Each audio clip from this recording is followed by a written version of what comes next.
Modern luxury design is often optimized for the camera. By prioritizing digital performance on social media and property listings, high-end architecture frequently overlooks the physical requirements of the human nervous system. Minimizing a room's textural contrast and natural shadow is frequently marketed as a path to serenity. In practice, stripping a space of these sensory markers creates a state of environmental void. The human brain is a prediction machine, constantly scanning surroundings for patterns to determine environmental safety. When an environment is too stark to provide these cues, the amygdala stays in a state of heightened alert, unable to find the specific visual evidence needed to signal the body to de-escalate. This monitoring tracks the metabolic cost of that constant scanning. Without grounding markers, heart rate variability drops and cortisol levels rise as the brain remains locked in a subconscious threat detection loop.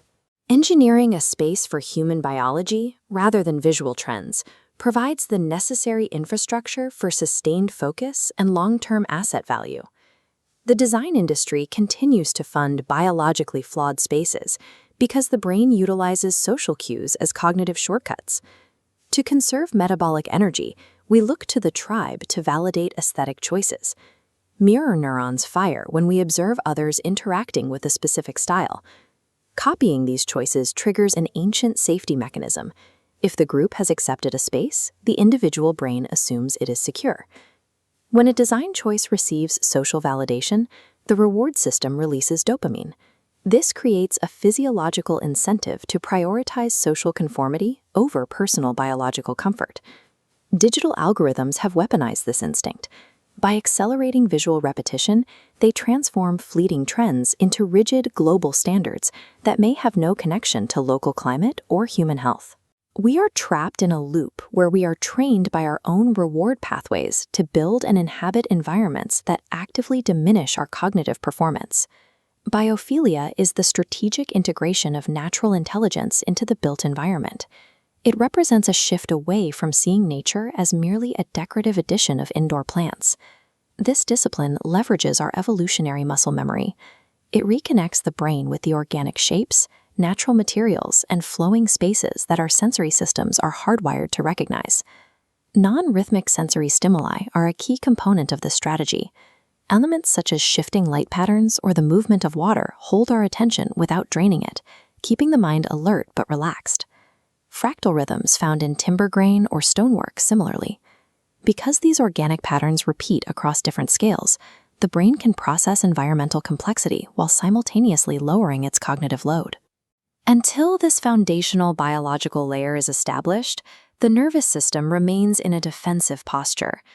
Without biophilic grounding, secondary architectural investments fail to achieve their intended restorative impact. The 14 patterns of biophilic design provide a technical framework for executing these biological requirements. This system moves natural intelligence from a philosophical concept into a replicable engineering process. This taxonomy establishes standardized interventions for a build, from lighting to tactile finishes. The dynamic light pattern utilizes dimmers to create indoor light cycles, supporting human circadian rhythms. The complexity and order pattern uses layered textures to soothe visual processing without agitation. Layering these patterns throughout a floor plan builds a multi-sensory hierarchy. This structure confirms the environment is safe and predictable at a subconscious level. Nature is not an optional aesthetic choice. It is a measurable application that aligns indoor environments with the long-term physiological needs of the human body. While biophilia sets the baseline, neuroarchitecture builds the operating system. This is the science of mapping spatial geometry, acoustics, and sightlines to specific nervous system responses. Spatial geometry physically funnels human attention. By controlling sightlines and lighting hierarchies, architecture shields occupants from distractions. Acoustic boundaries are equally vital. Defining quiet zones through layout is a prerequisite for mental clarity.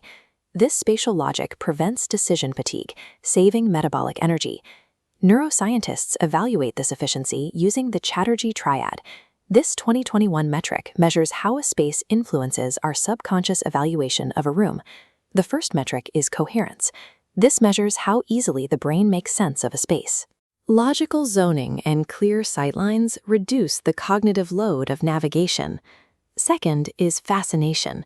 This is the curated richness, like natural textures or varying light, that holds our attention gently, sparking curiosity without causing visual overload.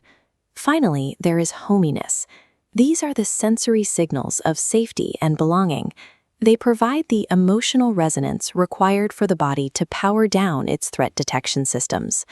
When architectural geometry aligns with human biology, the brain stops decoding the environment and begins its intended work.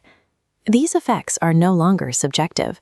The success of a space is now quantified using the same tools found in clinical science labs.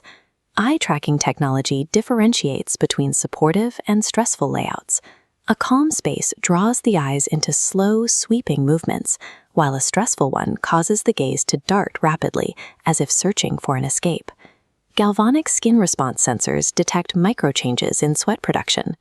This data reveals if a room's layout or lighting is inadvertently triggering a fight or flight response in the occupant. Brainwave monitoring confirms that an optimized environment forces a biological shift. The architecture moves the mind from the chaotic beta waves of stress into the slow, synchronized alpha patterns associated with calm alertness. The human body reacts to architecture as a biological intervention, long before the conscious mind identifies an aesthetic style. Environments designed to regulate the nervous system function as some of the most resilient financial assets in the modern market. The residential data is clear. Wellness-aligned luxury homes command a sale premium of 10 to 25% over standard properties. In contrast, commercial spaces that ignore these biological requirements create an economic drain. Sterile, rigid geometries like this vintage hospital room establish a baseline of environmental hostility that hinders recovery and productivity. Correcting these environments yields a direct operational ROI. Integrating natural light and views can cause staff absenteeism to drop by 39.5%, while boosting hospitality room pricing by 18%. Guests in biophilic public spaces extend their stay times by 38%, directly increasing secondary revenue. Delaying these upgrades incurs an indecision tax. As material costs and interest rates rise, the window to cost-effectively retrofit properties for these wellness standards is closing. Future-proofing with these frameworks is now a core requirement for maintaining asset value in a health-conscious market.